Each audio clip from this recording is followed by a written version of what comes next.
자, 우리 7월 교회의 달로서 교회에 대해서 여러 가지 말씀을 묵상했고, 8월은 우리가 점검의 달입니다. 8월을 점검의 달로 한 이유는 9월이 되면은 새로운 학기가 시작되어지고, 또 아이들이 초등학교에 유치원에 입학하고 진급하고 대학으로 가고, 그야말로 어떻게 보면은 삶의 새로운 변화들이 일어나는 그런 시점이기 때문에, 그 새롭게 시작하기 직전에 우리 자신들을 한번 돌아보자.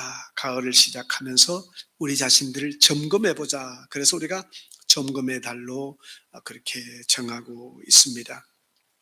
특별히 이 점검의 달을 맞이하면서 오늘은 제가 첫 번째 말씀으로서 우리가 꼭 점검해봐야 될 것 중에 하나가 뭐냐면은 우리 시대를 보는, 이 시대의 현상들을 보는 자연 현상들까지 포함해서 이러한 것들을 볼 수 있는 눈, 이 시대, 이런 시대의 흐름을 한번 점검해 보자라는 것입니다. 특별히 요즘 여러분들이 아시는 것처럼 지구촌에 일어나고 있는 연속적인 자연계의 어려움들이 있습니다. 여러분들 한번 그 화면을 통해서 PPT를 한번 보면서 여러분들에게 제가 말씀을 한번 나누도록 하겠습니다. PPT 보시면은 PPT 한번 돌려주시겠어요? 자, 제가 스크린에 써놨습니다만은 캐나다 브리티시 컬럼비아 폭염으로 인해서 바닷가에서 삼겨진 조개류가 10억 개다. 그렇게 제가 표시를 해놨습니다. 여러분, 이게 무슨 얘기냐면요, 지금 캐나다 컬럼비아 브리티시 저기에 온도가 지난 6월이죠. 무려 그 온도가 몇 도 정도까지 올라가느냐면은 49.5도, 거의 50도에 육박을 했었습니다. 그래서 정말 감당할 수 없을 만큼 그런 그 어려움들이 찾아왔습니다. 우리가 스크린에 그 음향실에 우리 파일 초이로 옮겨주셔요. 지금 너무 하울링이 일어나는데, 그렇게 되어지면서 온도가 50도로 이렇게 올라가면서 바닷가에 바위에 붙어있던 대합이나 열합 이런 것들이 그냥 저기서 너무 온도가 높으니까 이렇게 물이 들어올 때 밀물 때는 괜찮았는데, 이제 밀물이 빠지고 설물이 되니까 그냥 직사광선을 받으면서 쟤들이 전부 다 죽어나가는 겁니다. 그래서 저렇게 해서 죽은 조개류가 무려 1 빌리언 10억 개 정도 나왔다라고 얘기를 하고 있습니다. 그리고 우리 이제 화면에 그 뒤에 사진들 쭉 한번 보시면은요, 지금 나오죠? 그 다음 사진 한번 보여주실래요? 예. 그 다음 사진도 한번 보시고. 거기서 끝나는 것이 아니라 지금 또, 그 다음 화면 봅시다. 독일 같은 경우에는 100년 만에 폭우가 쏟아졌습니다. 100년 만에 홍수라고 그렇게 이야기를 합니다. 엄청난 폭우가 내려졌고요. 그리고 계속해서 볼까요? 중국 하난성 정저우, 여러분들이 잘 알죠? 여기 이번에 7월 22일 날, 23일, 24일 이때 막 비가 엄청 쏟아져가지고 어떤 사람은 100년 만에 홍수다라고 이야기하고 어떤 사람은 1000년 만에 홍수다라고 이야기하는 사람도 있습니다. 엄청난 폭우가 쏟아졌습니다.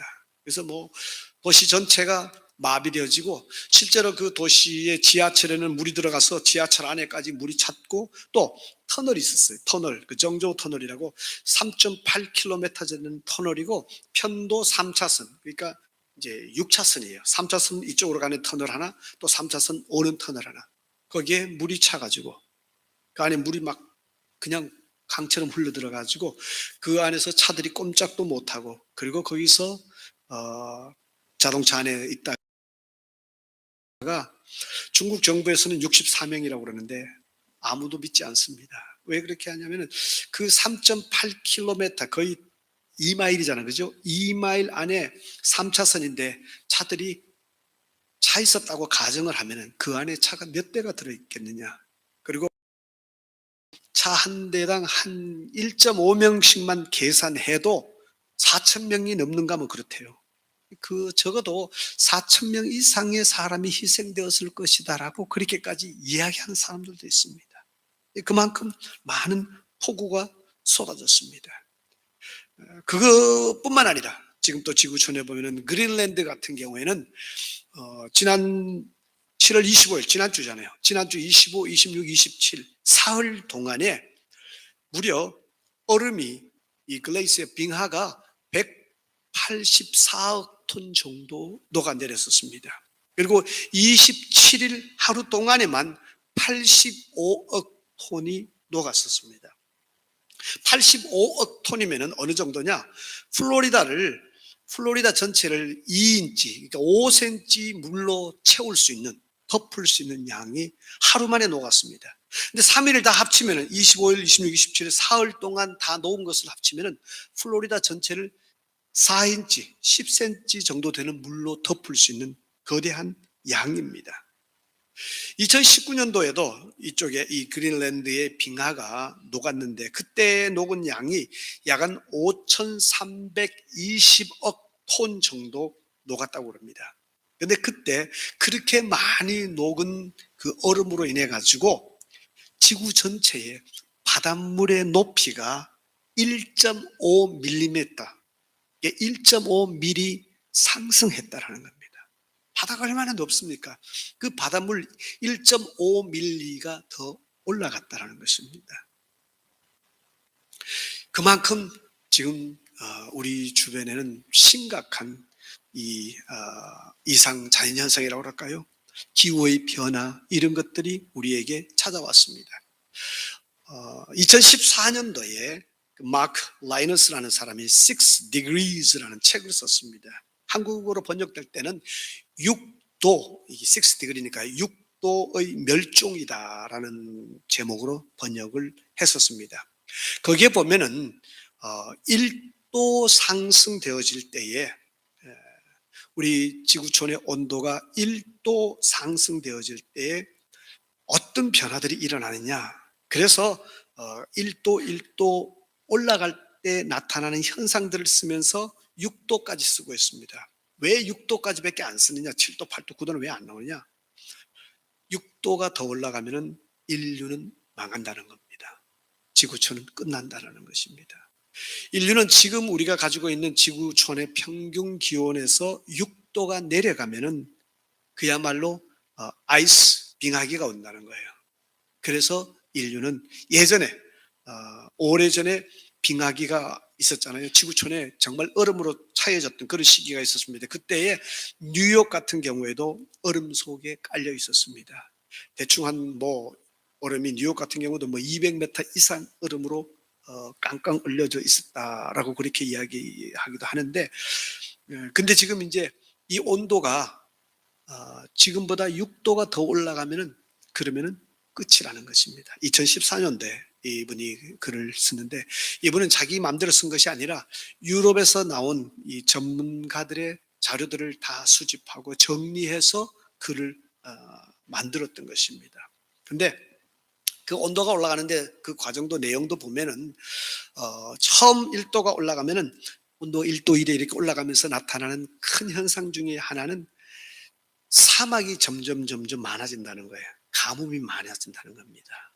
그러니까요, 캘리포니아 같은 경우에도 비가 자꾸 안 오니까 사막이 자꾸 많아지는 겁니다. 지금 사실 그렇게 사막이 많아지고 있고, 또 아프리카 사하라, 지금 여러분들 우리는 여기 사니까 미국은 별 영향력을 못 받으니까 그런데 아프리카 쪽에서는 어때요? 심각한 문제죠. 사하라의 사막이 점점 남쪽으로 확장되어지고 있는 겁니다.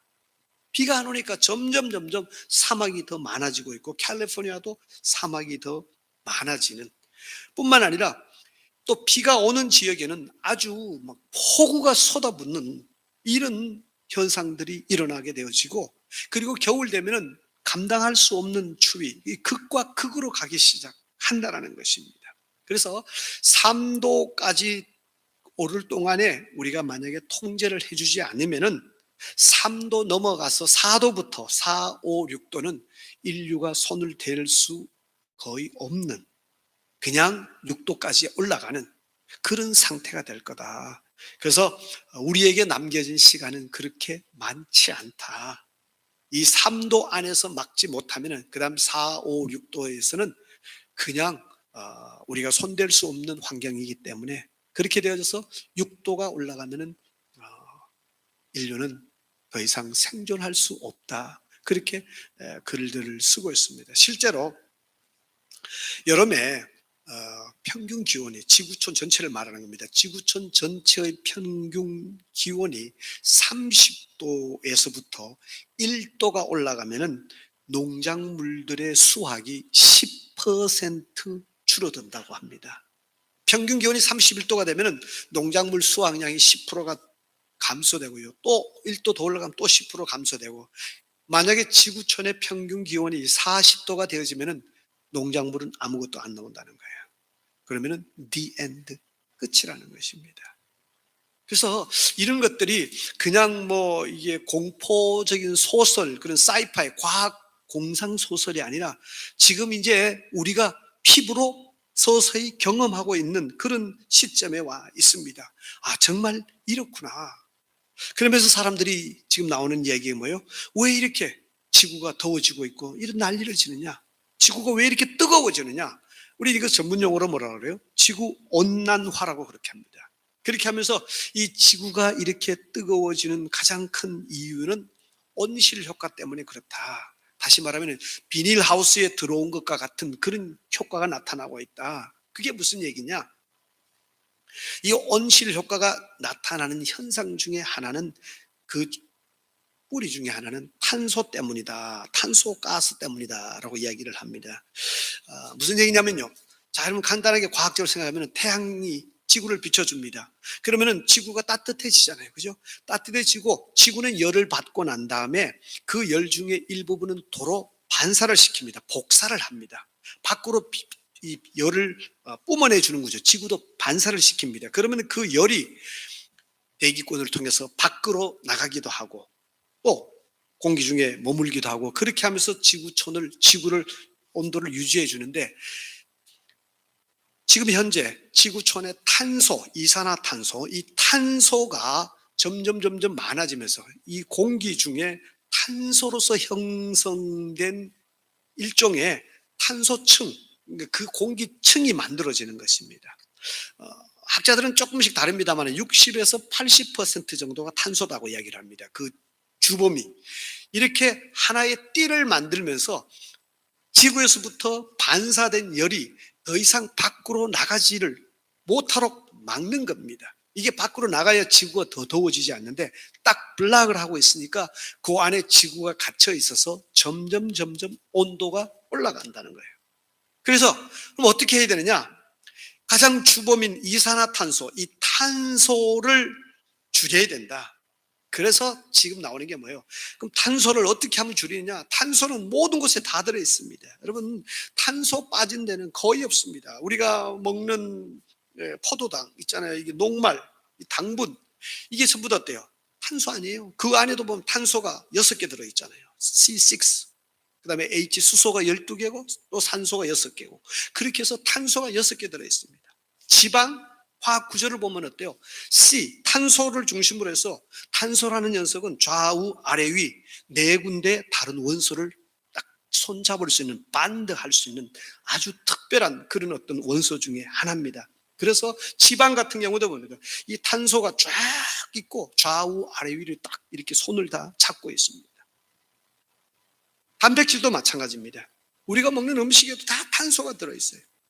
근데 지금 현재 가장 문제가 되고 있는 탄소는, 우리가 음식물을 통해서 먹는 탄소는 결국 땅에서 있는 우리 탄소를, 식물에서부터 공중에 돌아가고 있는 탄소 먹고 또 우리 몸에서 소화되어지고 그리고 또 자연으로 배출되어지고 이런 탄소인데, 이게 문제가 아니라 진짜 문제는 어디서부터 나오느냐? 이전에 없었던 탄소, 전에 지구촌에 없었던 탄소를 자꾸 대기에다가 우리가 자꾸 보내기 시작하는 겁니다. 어디서부터 그런 현상이 일어나냐? 땅 속에 묻혀져 있었던 탄소를 끄집어내서 우리가 쓰는 겁니다. 그게 뭐예요? 석유잖아요. 원유예요. 소위 말하는 화석 연료라고 합니다. 화석 연료, 이 원유, 그다음에 석탄 이런 것들 속에도 다 탄소가 들어 있습니다. 근데 그것을 정화시켜서 우리가 사용하고 불을 때운다든지 혹은 자동차를 움직인다든지 하면은 그 안에 있던 탄소가 땅 속에 묻혀 있다가 이제 나와 가지고 태우면서 대기권으로 공중으로 날아가는 겁니다. 그렇게 하면서 탄소가 점점 많아진다는 거예요. 지금 인류가 지금 와서 이제 그 사실을 깨닫기 시작하면서 유럽에서부터 강력한 정책들이 나오기 시작하잖아요.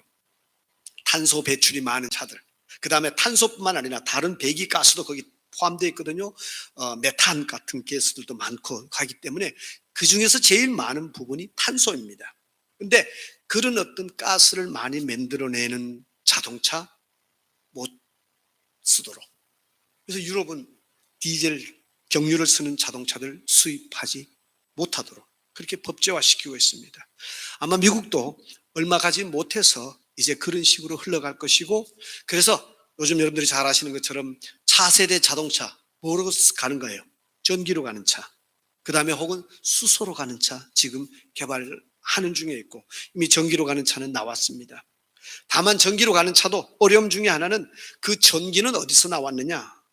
그 전기를 만들기 위해서는 화력발전소에서 석탄을 떼어야 되는, 결국 거기서도 또 탄소가 나옵니다. 그래서 순수하게 탄소를 하나도 만들어내지 않고 전기를, 배터리를 충전시켜서 갈 수 있는 그런 시스템, 그걸 우리가 완전 그린 에너지라고 하잖아요. 완전 청정 그런 어떤 에너지, 그 에너지를 만들려면은 그야말로 태양광을 이용하든지 혹은 바람을 이용하든지 이 자연 상태에 돌아다니는 에너지를 모아서 배터리에 충전시켜야, 그래야 그 배터리로 달리는 차라야 순수하게 탄소를 만들어내지 않는 차입니다. 수소도 마찬가지예요. 수소도 뭐 원리는 배터리로 가는 차하고 같습니다. 똑같이 전기를 만드는 건데, 수소는 어때요? 아주 간단하죠. 수소와 산소 두 개를 만나게 해주면 이 두 개 사이에서 에너지가 나옵니다. 그 에너지를 가지고서 모아서 자동차를 가게 하고, 그 부산물은 H2O가 되니까 물이 나옵니다. 근데 문제는 뭐냐면 수소를 어디서 구해오느냐? 수소가 뭐 땅속에 막 어디 묻혀있어서 퍼내오는 것도 아니고, 그 수소를 뽑아내기 위해서는 물을 전기 분해하든지 화학 성분에서 뽑아내든지, 그것도 과정 속에서, 뽑아내는 과정 속에 또 이 탄소에서부터 만들어진 전기를 써야 돼요. 그래서 좀 어려움들이 있습니다만 키는 뭐냐? 핵심은 탄소를 적게 배출하는 그런 사회로 가야 된다. 그래야 우리는 우리는 억지로 살아갈 수 있어요. 저와 여러분 여기 앉아있는 대부분은 우리는 그런 대로 괜찮을 수 있습니다. 그러나 지금부터 30년 이후의 제너레이션은 심각한 어려움에 들어갈 것이고, 2050년도 지금 우리 주일학교에서 이제 말씀 듣고 있는 저 아이들이 이제 작년쯤 되어지면은 지구촌은 그야말로 황폐화되어질 것이라고 이야기를 합니다. 이 상태로 가면은 끝장난다라는 겁니다. 어떤 사람은 아유 뭐 그거 너무 이렇게 과장해서 하는 얘기가 아니냐라고 그렇게 하지만은 전혀 그러지 않다라는 거예요. 실제로 그런 구체적인 문제들이 일어나고 있습니다. 제가 2017년도 앵커리지에 가가지고 거기에 이제 그 글레이시어, 그 빙하를 구경을 한다고 해서 갔습니다. 그 빙하를 구경하러 가는데 하나 특이한 것 중에 하나가 뭐냐면요, 거기에 빙하를 볼 수 있는 그런 이렇게 그 타워 같은 거, 뭐 이렇게 이제 사람들이 서서 이렇게 볼 수 있도록 자리를 만들어 놨어요. 근데 거기서 보면 빙하가 하나도 안 보여요. 그냥 산이 뭐 멀뚱한 산만 보여요. 그 왜 그러냐?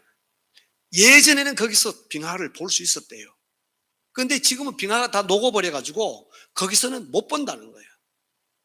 훨씬 더 배를 타고 가든지 비행기를 타고 가든지 빙하가 있는 쪽으로 찾아가야 된다는 것입니다. 인도네시아의 수도 자카르타가 있습니다. 그 자카르타가 지금 아주 어려움을 겪고 있죠. 자카르타가 지금 뭐 도시 전체가 완전히 인도네시아가 그야말로 셧다운 되느냐 하는 그런 얘기가 오고 가는데, 왜냐하면 바닷물이 해수면이 점점 높아지면서 도시를 넘기 시작하는 겁니다. 그러니까요, 길바닥에 다니려면 그냥 장화를 신고 다녀야 되는 그런 수준으로 오는 겁니다. 왜 그렇게 되어졌느냐? 첫째는 해수면이 높아졌기 때문에 그런 어려움이 왔어요. 분명히 해수면은 높아졌습니다. 이건 뭐 우리가 과학적으로 이미 증명되고 또 일부 나라에서는 뭐 땅까지 포기한 나라도 나왔으니까 해수면, 바다의 높이가, 물 높이가 올라갔고, 또 하나는 자카르타 같은 경우에는 이 주변이 바닷물로 덮여서 있으니까 이 식수를 만들어 쓰기 위해서 땅에 지하수를 무차별적으로 뽑아냈습니다. 지하수를 박아가지고 이 파이프를 박아서 거기서 물을 다 뽑아냈었습니다. 여러분, 지하수가 그게 별것 아닌 것 같지만 한 사람이 뽑아냈은 거고요. 너나 할 것 없이 다 뭐 70m, 100m, 150m 다 뽑아내 쓴다고 가정해 보십시오. 물 땅속 50m 지점에 우리 교회 본당만한 이만한 물을 저장해 놓은 공간이 있다고 합시다. 이게 지하수잖아요. 물탱크예요. 자연적으로 만들어진 물탱크입니다. 여기에 파이프가 들어와서 이 물을 뽑아냈습니다. 그럼 거기에 물이 무한대로 공급되느냐? 아니에요. 그 안에 있는 물 다 쓰고 나면 끝이에요. 지하수가 끝입니다. 근데 그게 뽑아냈으면은 나중에 여기 물이 차있던 공간이 어떻게 되겠어요? 물은 없어지고 공백이 되어집니다. 이 지하수는 무슨 근자에 만들어진 그런 지하수가 아니라 오래전에 정말로 어떤 몇백 년 전에 몇천 년 전에 물이 거기 내려와서 만들어진 그 지하수이기 때문에 금방 채워지고 이런 게 없습니다. 금방 채워지고 있는 이런 것들은 우리가 소위 말하는 지하수라고 이야기도 하지 않잖아요. 그건 우물이고. 근데 그 지하수의 물을 다 뽑아내고 나면은 땅속에 빈 터널 같은 공간이 생깁니다. 이게 하나가 아니고 여기저기 생겨지게 되면 어떠냐면 무게에 의해서 땅이 서서히 밑으로 가라앉기 시작합니다. 그러면서 온 곳이 이곳저곳이 다 가라앉기 시작하면서 지표면이 낮아지는 거예요. 결국 이런 것들도 그냥 무차별적으로 물이 필요하니까 그냥 뽑아냈었는데 뽑아냈을 때는 몰랐죠. 너도 쓰고 나도 쓰고 다 하고 나니까 집집마다 바닷물이 점점 바닷물의 높이가 높아져서 집을 포기하고 건물을 포기하고 철수하는 그런 상황들이 이 자카르타에서 일어나고 있습니다. 그래서 우리가 이런 현상들을 바라보면서 사실 우리 교회에서 이 지구의 이 생태계 이코시스템과 관련되어서 말씀을 전하는 것은 여러분들에게 전하는 것은 제가 우리 교회에서 처음을 전합니다. 아마 아직 이런 부분의 말씀을 듣는 교회도 크기 드물 것입니다. 제가 한 번은 우리가 이 부분을 우리가 배워야 되겠다. 그래야 세상을 보는 우리의 눈도 배울 수 있고 제대로 무엇인가 이해할 수 있겠다 해서 제가 말씀을 정리했는데 이게 오늘의 지구촌의 모습입니다. 그래서 우리는 왜 이런 일들이 일어나고 있고 우리가 어떤 식으로 어떻게 해서 이런 것들을 막을 수 있고 피해갈 수 있는가, 혹은 우리가 그나마 피해갈 수 없다면 어떻게 우리가 지체시키면서 조금이라도 우리 2세, 3세, 4세들을 도와줄 수 있는가, 그런 관점에서 오늘 말씀을 한번 보기를 원합니다. 그래서 지구온난화를 비롯한 현재 인류가 부딪히고 있거나 혹은 미래에 부딪히게 될 그런 문제들을 제대로 우리가 뚫기 위해서 우리에게 필요한 것들이 있습니다. 제일 먼저 우리에게 필요한 것, 첫 번째 여러분들이 꼭 기억하셨으면 하는 것은 하나님의 말씀 속에서 이 자연과 인간과의 바른 관계를 설정하는 것이 제일 중요합니다. 무슨 얘기냐면 자연과 인간이라고 했었을 때에 이 하나님이 만드신 우주 만물 가운데서 인간과 자연과의 관계가 어떤 식으로 설정이 되어져야 되느냐, 이 부분들을 정확하게 우리가 이해할 필요가 있습니다. 다른 말로 하면은 자연을 바라보고 대하는 바른 자세가 필요하다는 것입니다. 오늘 28절 여러분들이 한번 보시기 바랍니다. 28절 우리 다 함께 한번 읽어보시겠습니다. 시작. 하나님이 그들에게 복을 주시며 하나님이 그들에게 이르시되 생육하고 번성하여 땅에 충만하라, 땅을 정복하라, 바다의 물고기와 하늘의 새와 땅에 움직이는 모든 생물을 다스리라 하시니라. 이 1장 28절이 그 유명한 문화 명령입니다. 여러분, 우리 마태복음 28장에 나와 보면은 예수님께서 승천하시기 직전에 제자들에게 하신 말씀이 있죠. 뭐라고 그랬어요? 땅 끝까지 가서 또 아버지와 아들과 성령의 이름으로 세례를 주고 내가 너희에게 분부한 모든 것을 가르쳐 지키게 하라. 그렇게 하면서 주님이 우리에게 주신 게 뭐라고 그랬어요?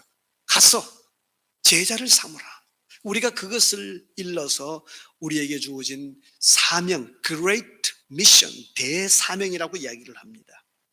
그것과 동시에 성경에서 우리가 중요하게 여기는 것 중에 하나가 뭐냐면 창세기 1장 28절에 하나님이 인간을 만드시고 난 다음에 인간들에게 주신 중요한 미션, 큰 숙제가 하나 있었죠. 해야 될 일이. 그게 뭐냐? 생육하고 번성하여 땅에 충만하고 땅을 정복하라. 그러니까 땅에 충만하라. 그 다음에 땅을 정복하라. 그 다음에 모든 생물을 다스리라. 이 부분입니다. 우리가 이것을 문화명령이라는 단어로서 흔히 이해를 합니다. 하나님께서 인류들에게 주신 그 피조세계를 바라보는 인간의 자세, 해야 될 일들에 대한 내용이 여기에 소개되어져 있는 겁니다. 근데 오늘날 생태계의 위기가 찾아오고 환경 파괴가 일어나고 있는 이 시대의 이 흐름에 근본적인 문제가 무엇이 잘못되어서 이런 식으로 흘러가고 있느냐, 이거를 찾아가다가 보면은요, 사람들이 처음 찾아가는 것이 뭐냐? 과학기술입니다. 과학이 발달되어지면서는 예전에는 땅속에 5m까지밖에 10m까지밖에 못 팠는데 지금은 기술이 있어가지고 450m까지 땅을 뚫습니다. 제 고향에 가보니까요, 산 꼭대기에다가 다 지하수를 팠어요. 400m, 450m씩 판 겁니다. 그거 사람이 어떻게 파요? 기계로 파는 겁니다. 기계로 돌리는 거예요. 과학기술의 발달로 인해서 이전에 하지 못했던 것들을 해내기 시작합니다. 여러분이 아시다시피 우리 펜실베니아는 우리 셰일가스가, 그 셰일이라고 그러죠. 셰일가스가 제일 많이 나오는 스테이트 중에 하나가 펜실베니아입니다. 그 셰일가스라는 게 그게 뭐냐면은 이 땅 속에 그 사이사이에 소위 말하는 셰일 그 속에 그 가스가 있다라는 것입니다. 그걸 뽑아내면은 그게 원유로서 기름을 만드는, 휘발유와 가솔린을 만들어내는, 그런 석유를 만들어내는 그런 재료로서 쓰여지는데, 예전에는 그것이 한 곳에 셰일 그게 땅속에 묻혀져 있어요. 한 곳에 딱 모여 있어야 됐는데 지금은 어때요? 그게 모여지지 않고 옆으로 이렇게 쭉 뻗어 있어도, 옛날에는 90도로밖에 파이프라인을 못 박았는데 지금은 어때요? 옆으로 니은자로 파이프를 박습니다. 기술이 발달돼 가지고. 그렇게 해서 위에서 직각으로 내려가기만 하던 파이프를 삐뚤음하게 파면서 뚫고 나가니까 훨씬 더 이전에 손도 대지 못했던 그러한 지역에서부터 셰일 가스를 뽑아내는 겁니다. 이게 지금 펜실베니아예요. 근데 찾아보니까 이런 과학의 발달로 인해서 이런 것들이 일어났구나. 그래서 또 따지기 시작합니다. 아니, 그럼 과학의 발달은 어디서부터 왔느냐? 그러면서 환경론자들이 컴플레인하는, 불평하는 큰 이유 중에 하나, 근거가 뭐냐면 창세기 1장 28절이에요. 기독교 사상이다. 너희들이 세상을 볼 때에 이 성경 말씀에 있는 것처럼 이렇게 땅을 정복하고 생물을 다스리고 그렇게 만들어 버렸기 때문에 자연 만물을 대하는, 자연 세계를 대하는 사람들의 자세가 이제 옛날 같으면 함부로 손을 못 대는데, 지금은 이게 계몽 시대를 지나면서 과학이 발달되어지면서 겁 없이 함부로 손을 대지 않느냐? 이 뿌리에는 기독교 사상이 있다. 그래서 기독교가 그 근원에 있는 것으로서 공격받기도 합니다. 사실 그게 전혀 틀린 말은 아닙니다. 여러분, 인간이 자연을 정복하고 또 자연을 마음껏 이용해야 된다라는 그런 관점에서 창세기 1장 28절을 해석하게 되어지면은, 장점은 뭐냐면요, 자연이 더 이상 숭배의 대상이 되지 않습니다. 이전까지 자연은 큰 나무, 큰 돌 이런 것들은 다 사람들에게 경외의 대상, 예배의 대상이었었습니다. 숭배의 대상이었었습니다. 그러나 이제 이 이성 시대를 지나가면서 자연을 바라보면서 겁이 없어지는 겁니다. 이거 우리가 굳이 이 자연 만물을 보면서 여기에 숭배할 필요도 없고 경배할 필요도 없고, 이 나무는, 이 돌은, 이 자연은 우리가 개발해서 쓰면 되는 것입니다. 그렇게 해서 장점으로 본다면 자연을 숭배하든 그런 어떤 신성시하든 그런 사고 생각들이 무너졌다는 것은 장점일 수 있습니다만, 단점은 뭐냐면요, 모든 자연 세계를 사람들이, 자기를 제외한 모든 자연 만물은 인간에게 주어진 선물로서 우리가 마음껏 써도 되는 것으로서 자연을 보기 시작했다는 것입니다. 다른 말로 하면 사람을 위해서 존재하는 것이 자연으로서 그렇게 보기 시작했다는 것입니다. 이것이 이 창세기 1장 28절에 해석하는 데 있어서 엄청난 차이인 것입니다. 30년, 40년 전에 혹시 여러분들 신앙생활을 오래 하신 분들은 그런 이야기 들어봤는지 모르겠습니다만, 하나님이 세상을, 자연 만물을 다 만드셔가지고 사람들에게 주시면서 너희들 여기서 마음껏 살아라, 그렇게 했다라고 우리가 흔히 들었었습니다. 물론 우리가 그걸 그렇게 깊이 있게 생각하지는 않았습니다만, 당연한 것으로 생각하고 지금까지 살아왔습니다.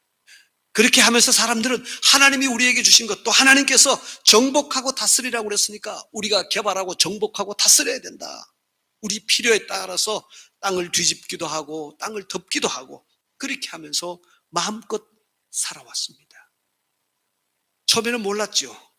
과학이 발달되면서 모든 것들을 힘으로 해서, 기술로 해서 뒤집고 했는데, 지금 와서 보니까 이제 그 후유증들을 보기 시작하는 것입니다. 무엇인가 잘못되었다, 우리가 무언가 지금 잘못 이해하고 있다, 자연현상의 이변들이 나타나는 것을 보면서 무언가 우리가 심각한 오해를 하고 있다. 그러면서 이 1장 28절을 다시 보기 시작하는 것입니다.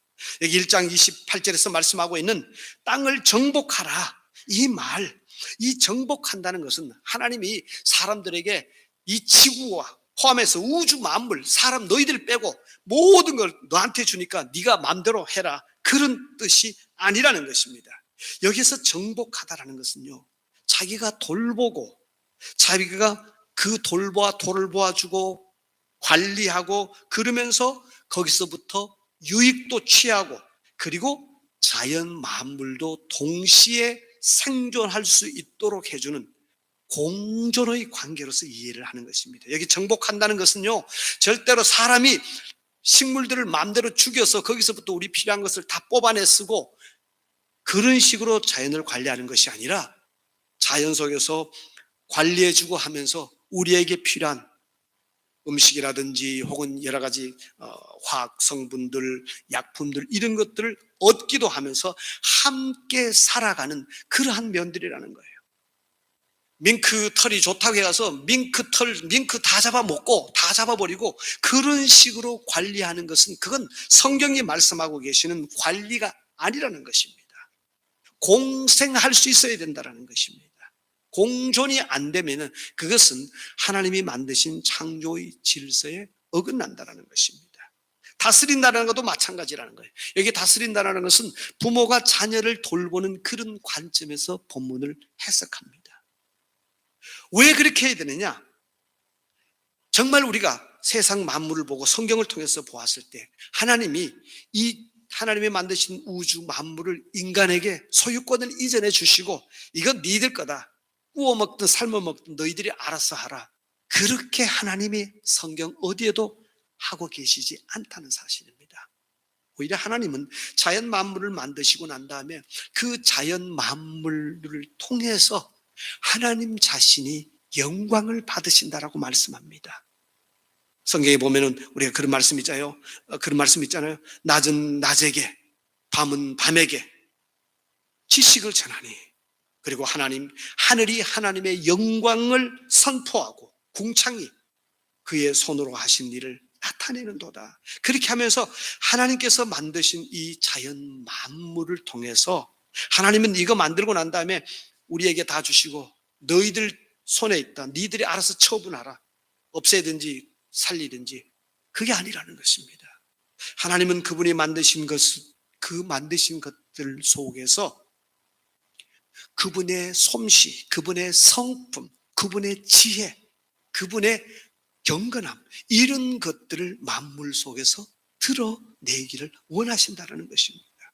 그래서 인간도 엄격한 의미에서는 이 모든 자연 만물 가운데 하나님의 영광을 위하여 만들어진 자연 모든 만물 가운데 하나의 개체입니다.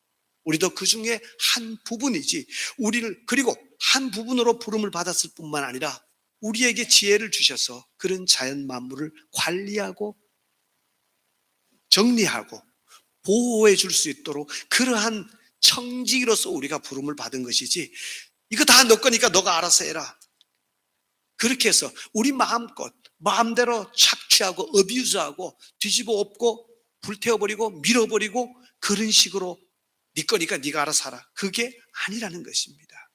왜냐하면 성경의 시편을 통해서 또 성경 구절구절마다 하나님께서 만드신 이 자연 만물, 우주 만물 속에서 하나님께서 영광을 드러내신다라는, 하나님의 흔적을 드러내신다라는 말씀을 너무나도 많이 우리에게 소개하고 있기 때문인 것입니다. 특별히 우리가 오늘 본문 읽은 것 중에서 2장에 들어가면은요, 자, 1장에서 천지 창조가 끝났고 2장 1절에서부터 3장에 가면은 거기에 나와 있는 것은 하나님께서 천지 창조를 끝내고 난 다음에 제7일째 하루 쉬셨습니다. 안식일을 제정하셨습니다. 잘 생각해 보십시오. 창조는 6일로서 끝이 났습니다. 그럼 그 6일로서 사이클이 끝이에요. 그런데 하나님께서 6일로서 사이클을 끝내버리는 것이 아니라 뒤에 하루를 더 붙이셨습니다. 그래서 사이클이 얼마가 됐습니까? 6일이 아니라 7일로 만드셨습니다. 왜 7일로 만들었습니까? 6일 다음에 7일이 있다는 것은 그 제7일째는 하나님께서 안식하시면서 모든 피조물들로 하여금, 특별히 사람들로 하여금 쉬면서 천지를 창조하신 하나님을 기억하며 그 창조주로 돌아가도록 그러한 시간으로서 제정하셨다는 것입니다. 그 말은 뭡니까? 하나님께서 우주 만물을 만드시고 난 다음에 사람들에게 맡겨놓고 난 다음에 야, 니들이 팔아먹든지 구워먹든지 알아서 해라, 나는 손 뗀다, 이것이 아니라 이 우주 만물 가운데 여전히 하나님의 마음이 계시고 하나님의 관심이 계시고 하나님이 돌보고 계신다는 것입니다. 그렇게 하시면서 이 모든 만물을 통해서 궁극적으로 영광을 받아야 되실 분은 누구시냐? 제7일에 쉬신, 안식하신 하나님 자신이심을 드러내주는 구절입니다. 그러므로 여러분, 우리가 이 창세기 1장 28절을 보면서 이제 앞으로 우리가 삶을 살아갈 때에 자연 환경을 보는, 세상을 보는, 우주를 보는 눈을 우리가 바꿀 필요가 있습니다. 우리는 개발하고 연구하고 이런 것들을 얼마든지 할 수 있습니다. 왜? 개발하고 연구하는 가운데 그 속에 숨어있는 하나님의 지혜를 찾아갑니다. 이제는 알지 못했지만 이 속에 어떤 식으로 생물이 탄소 동화작용을 일으키고 어떤 식으로 해서 그걸 우리가 먹어서 소화를 시키고 에너지는 어디서부터 얻게 되는가, 하나하나 우리가 알아갈 때마다 이걸 만드신 하나님에 대한 그 지식의 혹은 지혜의 놀라움에 대해서 찬양을 돌릴 수밖에 없습니다. 그러나 절대로 이 모든 것들이 다 하나님이 우리에게 주신 것이기 때문에 우리 마음대로 잡아먹어도 되고 뒤집어 엎어도 되고, 그것은 전혀 아니라는 것입니다. 우리도 우주 만물 가운데 한 피조물로서 다른 피조물들과 함께 살아갈 수 있는, 공존하는 그러한 책임이 우리에게 있고, 뿐만 아니라 우리는 그러한 것들을 돌보고 관리해야 되는, 나무는 스스로 가뭄이 왔을 때 물을 쫓아서 걸어갈 수가 없습니다. 그렇게 되었을 때 그곳을 우리가 어떻게 해서 도와줄 것인지, 그러한 우리에게 지혜를 주고 우리에게 하나님의 관점을 주신, 영혼을 주신 하나님께서 잘 관리해 나가도록 가르쳐 주셨기 때문인 것입니다. 그러므로 제일 먼저 우리는 이 창세기 1장 28절 이 관점 정리가 우리에게 필요합니다. 두 번째 우리에게 필요한 것은 뭐냐면요, 자, 그렇게 하나님으로부터 중요한 명령을 받았던 우리가 땅을 정복하고 다스리라고, 생물을 다스리라고 그런 중요한 임무를 부여받은 인간들이 타락했다는 사실입니다. 이 점을 꼭 기억하셔야 돼요. 그렇게 우리가 아무리 자연을 관리하고 어쩌고 저쩌고 하더라도 그렇게 그 이야기를 하는 우리 자신들은 언제나 우리 속에 죄성이 있다는 사실을 기억해야 됩니다. 그게 무슨 말입니까? 간단합니다. 우리가 자연을 관리하고 못하고 그런 어떤 중요한 이론적인 것들 우리 머릿속에 기억하는 것 참 중요합니다. 그러나 더 중요한 것이라면 그렇게 생각하고 명령을 받은 우리 인간들이 죄로 인해서 범죄됐고 타락되어졌다는 사실. 그래서 그 명령들, 그 생각들, 그 가르침, 그 소명이 우리 인간들 속에서 제대로 지켜지지 못한다는 것입니다. 비록 제가 또 많은 신앙인들이 이 말씀을 해석하면서 우리는 자연 속에서 우리가 모든 것들을 관리할 수 있고 우리가 모든 것들의 주인이고 우리 마음대로 다 죽이기도 하고 살리기도 하는 그러한 권한이 없습니다. 우리도 공존해야 됩니다. 같이 생각하고 같이 하나님의 영광을 위하여 나아가야 됩니다라고 아무리 설교를 하고 글을 통해서 가르친다 하더라도 사람들 속에 있는 죄성이, 특별히 욕심이 인간들로 하여금 그렇게 살아가지 못하도록 만든다는 것입니다. 인간의 욕심 때문에 금지되어진 선을 넘어가기 시작하고 인간의 욕심 때문에 더 이상 개발해서는 되지 않는 것까지 개발해서 모든 것들을 다 파멸로 같이 나가는 것입니다. 예를 들면 브라질의 아마존 있잖아요. 아마존 밀림의 절대 많은 부분이 브라질에 속해 있습니다. 물론 다른 국가들도 연결되어 있습니다만 브라질이 제일 많아요. 내가 브라질에서 아니 그 밀림 만들어 놓으면 뭐하냐, 그게 뭐 돈이 나오냐, 먹을 게 나오냐, 저 넓은 밀림 저거 확 밀어버리고 우리 거기에다가 과수 짓고 농지로 만들겠다. 그렇게 해서 브라질에서 아마존에 있는 그 밀림 지역을 밀기 시작합니다. 그런데 통계들이 나오는 거야. 브라질에서 그 아마존을 얼마만큼 다 나무를 깎아버리고 그냥 밭으로 만들고 이렇게 해가면은 지구촌이 어떤 손해가 나타난다는 것을 이제 숫자로서 나타나기 시작했습니다. 그래서 브라질 정부에다가 부탁을 하는 겁니다. 그렇게 하지 마십시오. 그렇게 하면은 지구촌 전체가 이 이산화탄소 이런 것들 때문에 어려워집니다. 대기가 힘들어집니다. 브라질에서는 그렇게 이야기하죠. 그래, 그러려면 우리에게 돈을 달라. 우리가 그 나무를 보관해주고 밀림을 그대로 유지하는 대신에 우리에게 그만한 보상을 해달라. 이런 어떤 정책들이 지금 제한되어지고 있습니다. 결국 이것은 한 국가가 가지고 있는 그런 욕망이라고 할 수 있습니다만 한 개인도 마찬가지예요. 궁극적으로 자연 만물을 대할 때에 우리가 자연 만물을 환경을 어비주하는, 환경을 파괴하는 가장 큰 이유 중에 하나가 뭡니까? 자기 욕심이에요. 지금은 우리가 드뭅니다만은 지금도 뭐 3세계에서는 뭐 흔히 일어나는 일이기는 하지만은 한국 사회에서도 오래전에 비가 오면은, 여름에 비가 오면은 갑자기 막 물이 흙탕물이 돼서 막 흘러가잖아요. 냇물이, 강물이 흘러갑니다. 그럴 때에 방직 공장에서 염색에 사용했던 물, 그 화학 성분들, 그거 그냥 흘러보내 버렸었습니다. 그리고 뭐 흙탕물하고 섞여가니까 표도 안 난다는 거죠. 그렇게 해서 보냈습니다. 그거 처리하려면은 엄청난 돈이 드니까 그냥 보냈었습니다. 지금도 그런 사람들이 있어요. 막 비가 오면은 화장실 문을 열어가지고 다 해버리는 사람. 예전에 시골에도 그런 사람들이 있었습니다. 비가 와서 막 흙탕물이 흘러가면은요, 재래식 화장실에 변기 퍼다가 냇가에 가서 뿌려버린 사람들이 있었습니다. 자기만 생각하고 다른 사람을 생각하지 않는 것입니다. 이런 것들이 인간 속의 죄성 가운데 들어있습니다. 그러다 보니까 이 인간의 죄로 인해서 고통을 받는 것은 사람뿐만 아니라 다른 이웃들뿐만 아니라 성경에 보면은 피조물들도 신음한다라고 이야기를 하고 있습니다. 로마서 8장 21절에 보면은 그런 말이 있습니다. 바라는 것은 피조물도 썩어짐의 종노릇 한 데서 해방되어 하나님의 자녀들의 영광의 자유에 이르는 것이니라. 피조물이 다 이제까지 함께 탄식하며 함께 고통을 겪고 있는 것을 우리가 아느니라. 피조물 속에 영혼이 있다는 뜻이 아니라 이 식물들도, 이 동물들도, 곤충들도 인간의 그런 어떤 욕망과 욕심에 의해서 무제한적인 그런 개발, 그런 것들로 인해서 대단히 고통스러운 가운데 있다라고 이야기를 하고 있습니다. 2000년대 후반이죠. 그때부터 지구촌에 벌이 사라지기 시작했습니다.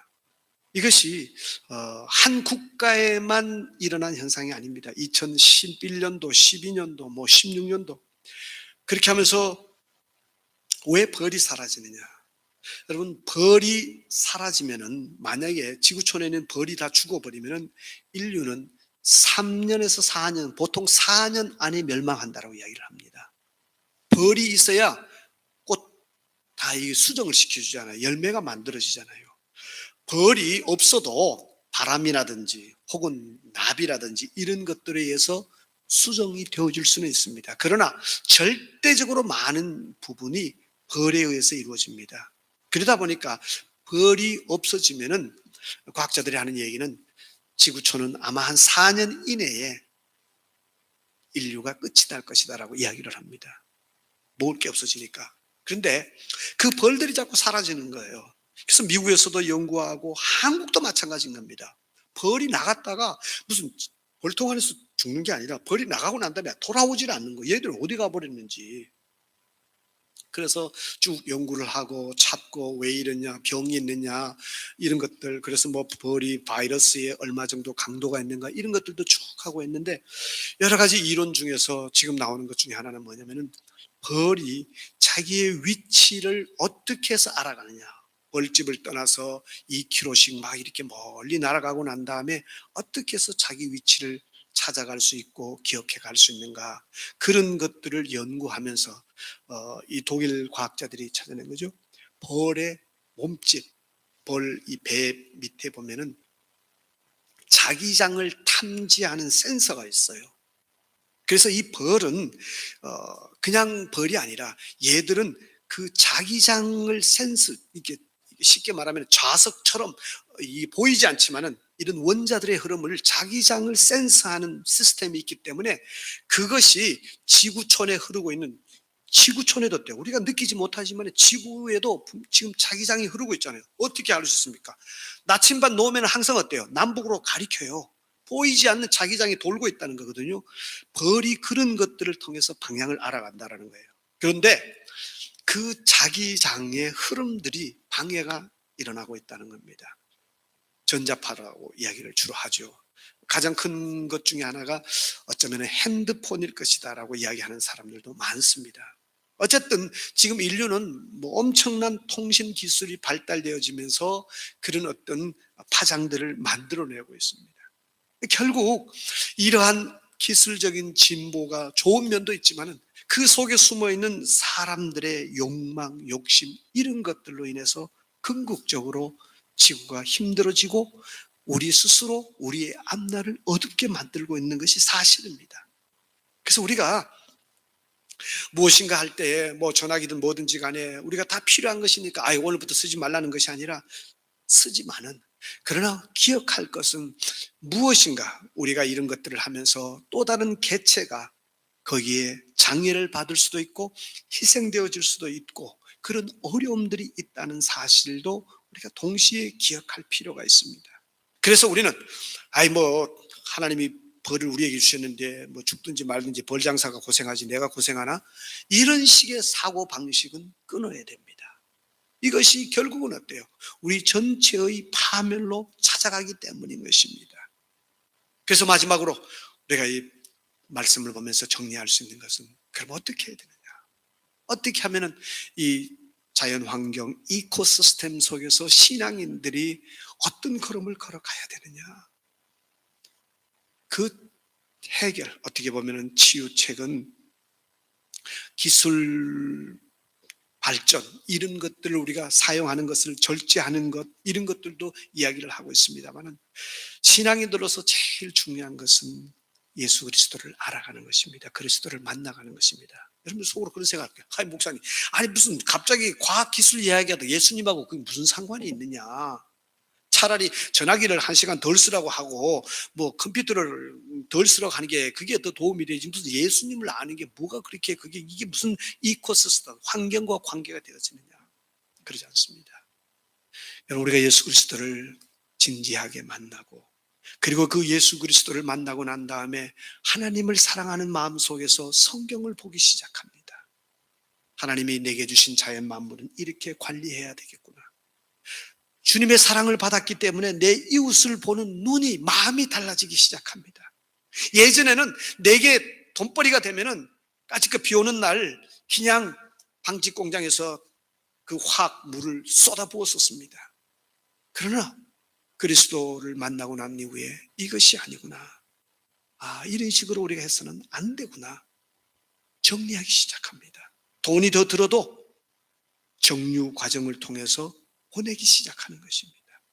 오래전에 여러분 미국에서 있었던 구체적인 역사니까 말씀드릴게요.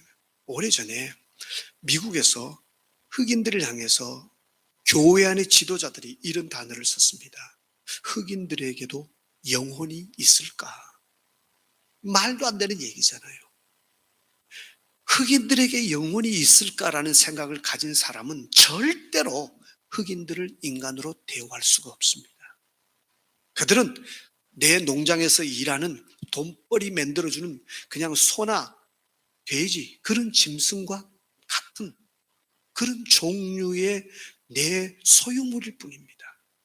그런데 예수 그리스도를 만나고 난 다음에 정말 그리스도를 만난 사람들의 사고 속에서 이건 아니다. 그들 속에도 하나님이 빚어주신 영혼이 있다는 것을 보기 시작하면서, 그들을 사람으로 보기 시작하면서 흑인들을 서서히 노예에서부터 해방시켜주고 오늘날 같은 사람으로까지 인정하고 함께 살아가는 그런 시대를 만들어가고 있습니다. 같은 원리입니다. 예수 그리스도를 만나게 되어지면 이웃을 보는, 가난한 국가를 보는 눈이 달라지기 시작합니다. 정말 내가 저기 가서 땅을 파서 내게 필요한 것들을 다 뺏어오고 얻어올 수 있지만, 그렇지만 그것이 만들어내는 그런 심각한 후유증, 그 지역에 남게 될 그런 여러 가지 상처들, 이런 것들을 생각하면서 절제할 수 있고 물러설 수 있는 이런 것들이 어디서부터 오느냐? 그건 결국 그리스도께서 주신 생명을 경험한 사람들, 내 이웃을 내 몸같이 사랑하는 그 말씀이 가슴에 배인 사람들 속에서 그러한 행동이 나올 수 있습니다. 그래서 제가 목사이기 때문에 그런 것이 아니라 궁극적으로 이 이코시스템의 변화는 인간의 욕심이에요. 그 욕심이 아주 이기적인 욕심입니다. 내 나라, 내 스테이트, 내 국가, 여기만 괜찮으면 되고 다른 데는 안 되고, 대표적인 국가 중에 한 국가가 자기 나라는 원자력 발전소 만들면 안 된다고 말하면서 그 기술을 다른 나라에 수출하겠다는 이 얼토당토 않는 이야기부터 시작해서 얼마나 이기적인 그런 마음입니다. 이러한 것들이 끊어져야 되는 것입니다. 내 나라에서 사용할 수 없는 것은 다른 나라에도 만들면 안 됩니다. 이번에 네덜란드 사람이 그런 이야기를 하는 걸 제가 보았어요. 한국에서 아마 베트남 쪽에 그런 것 같은데, 그거 가가지고 화력 발전소를 지어주겠다라는 것입니다. 외신에서 뭐라고 말하는지 아세요? 탄소 중립, 탄소의 양을 점점 줄여야 되는 이 판에, 그러려면 화력 발전소의 이 증축을 가능한 한 줄여야 되는데, 대한민국 같은 선진국 국가에서 그런 나라에 가서 화력 발전소를 지어주고 거기에서 탄소를 배출하도록 그렇게 만들어내주고, 그게 과연 선진국이 해야 될 일이냐, 이렇게 공격하기 시작했었습니다.